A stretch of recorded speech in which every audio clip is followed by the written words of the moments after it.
Hello বন্ধুরা, কেমন আছো তোমরা সবাই? আশা করি তোমরা সবাই খুব ভালো আছো। আজকে আবার একটা রেসিপি ব্লগ নিয়ে তোমাদের সামনে চলে এলাম।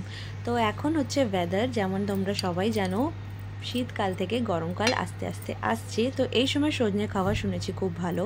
তো আজকে আমি সজনের একটা খুবই ইজির একটা রেসিপি দেখাবো তোমাদেরকে।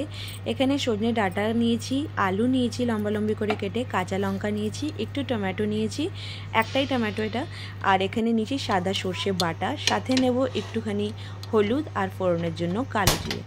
তো আর বেশি কিছু লাগছে না, আমি একদম নিরামিষ এটা বানিয়ে দেখাচ্ছি তোমাদের সাথে। অনেকেই নিজের নিজের স্টাইলে অনেক কিছু দিয়ে বানায়, বাট আমি কিভাবে বানাই সেটা আমি তোমাদের সাথে আজকে শেয়ার করছি।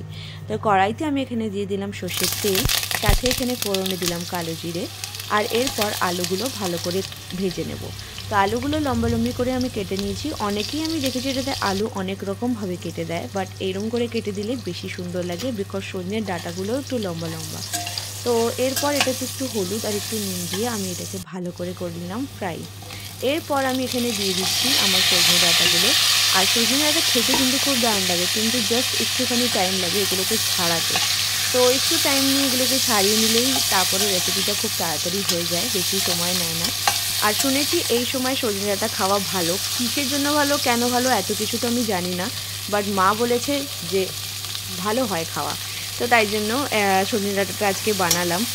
যেহেতু একটু একটু গরম আসছে, সবাই জানো শীতকাল থেকে গরমকালে আমরা পা দিচ্ছি আস্তে আস্তে, তো এই সময় এই জিনিসটা ভালো লাগে। একটুখানি হলুদ আর নুন দিয়ে আমি এটাকে একটু ঢেকে দিলাম, জাস্ট একটুখানি সময় এটা ভালোভাবে একটু নরম হয়ে যাবে। এরপর আমি এটাতে কাশ্মীরি লাল মির্চ দিয়েছি, লাল লঙ্কার গুঁড়ো ইউজ করছি না। আর যে সর্ষেটা বেটে রেখেছিলাম ওর মধ্যে অলরেডি কাঁচা লঙ্কাও দেওয়া আছে। আর আমি এখানে সাদা সর্ষে ইউজ করেছি, তোমরা চাইলে কালো আর সাদা সর্ষে দুটো মিক্স করেও ইউজ করতে পারো। তো এরপর আমি এখানে অল্প একটু জল দিয়ে আবার একটুখানি সময় ঢেকে দিচ্ছি। এটা অলমোস্ট দেখো ভালোভাবে সেদ্ধ হয়ে গেছে।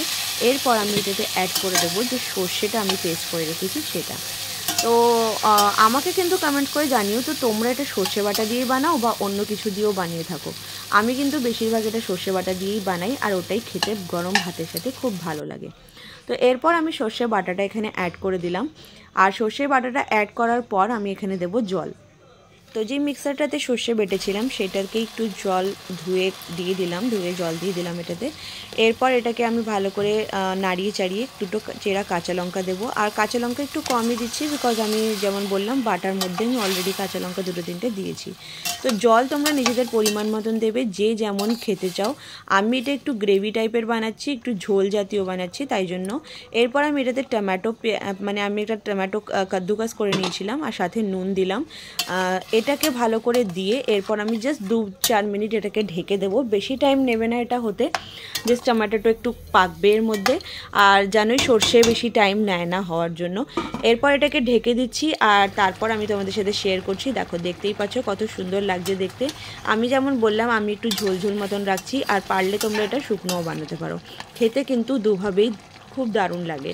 এরপর লাস্ট দেবো আমি এটাতে একটুখানি চিনি দেওয়ার পর লাস্টে দেবো একটুখানি কাঁচা সর্ষের তেল। যেহেতু সর্ষে বাটা, তো তাই জন্য কাঁচা সর্ষের তেল দিলে ভালো লাগে। তো রেসিপি আমার একদম এখানে কমপ্লিট হয়ে গেছে, দেখতেই পারছো তোমরা। আর তোমাদেরকে চলো সার্ভ করে দেখিয়ে দিই।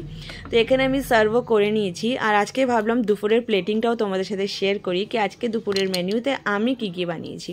তো রেসিপিটা কেমন লাগলো একবার নিশ্চয়ই জানিও, জানাতে ভুলো না। আর যদি ভালো লেগে থাকে প্লিজ কমেন্টে জানিও, আর যদি কিছু ভুল ত্রুটি হয়ে থাকে সেটাও জানিও। তো আজকে বানিয়েছিলাম গরম গরম ভাত, সাথে সজনে ডাঁটা, একটু আছে মুসুরির ডাল, পাঁপড় আর শিমলা মির্চ, আলু, আর এখানে বাঁধাকপি।